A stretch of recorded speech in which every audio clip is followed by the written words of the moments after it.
មកសាករសជាតិសាច់អាំងដែលល្បីនៅប្រទេសកូរ៉េឥឡូវមានលក់ហើយនៅក្នុងតំបន់បឹងកេងកងហើយចំណុចពិសេសដែលគួរឲ្យចាប់អារម្មណ៍លើសាច់ដែលគេយកទៅរក្សាទុករហូតដល់480ម៉ោងពុកម៉ែបងប្អូនឥឡូវនេះគឺគាត់បើកដំណើរការបញ្ចុះតម្លៃរហូតដល់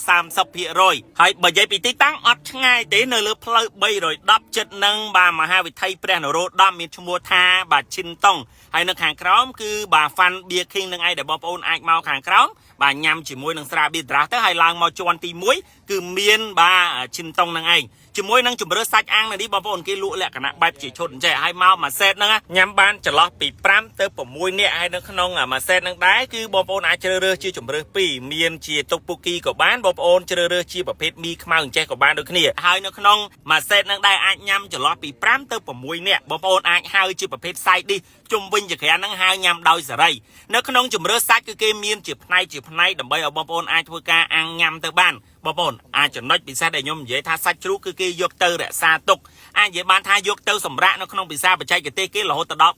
480ម៉ោងវាស្មើនឹង20ថ្ងៃបានគេធ្វើការដាក់លក់ឲ្យយើងញ៉ាំហើយបងប្អូនប្រភេទសាច់ហ្នឹងចំណុចពិសេសគឺយើងញ៉ាំទៅគឺនៅតែទន់បងប្អូនអាំងនៅខាងក្រៅក្រៀមក៏ដោយប៉ុន្តែសាច់ហ្នឹងនៅតែទន់ហើយអាភាសាបច្ចេកទេសហ្នឹង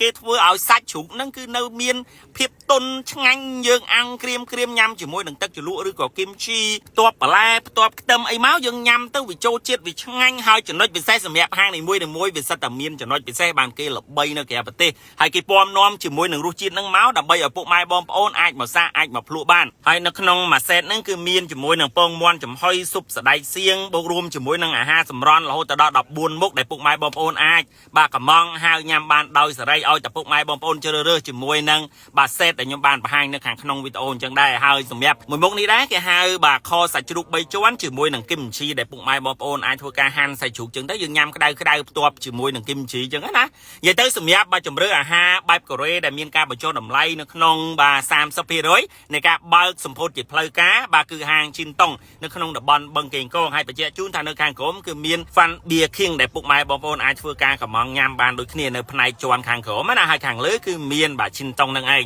ហើយសម្រាប់បងប្អូនដែលគាត់អញ្ជើញមកបញ្ជាក់ជូនថាការបើកសម្ពោធជាផ្លូវការនេះគឺមានការលក់បញ្ចុះតម្លៃរហូតដល់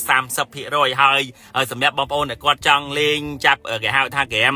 តុក្កតាព្រោះមានទូបាទចាប់ជាមួយនឹងតុក្កតាផងដែរបាទនៅជាន់ក្រោមដែលខ្ញុំបានបង្ហាញពីខាងដើមហើយសម្រាប់ទីតាំងធំតលាយនៅជាន់ក្រោមជាន់លើបរិយាកាសបែបកូរ៉េអញ្ចឹងណាហើយសម្រាប់បាទទីតាំងក៏ដូចជាម៉ោងបិទបន្ថែមក៏ដូចជា promotion ផ្សេងពុកម៉ែបងប្អូនអាចតាមដាននៅខាងក្រោម comment វីដេអូសម្រាប់ទីតាំងគឺនៅលើផ្លូវ310ចិត្តនឹងមហាវិថីព្រះនរោត្តមនឹងឯងអញ្ចឹងពីខ្ញុំមានតែប៉ុណ្្នឹងទេអរគុណច្រើនបាយបាយ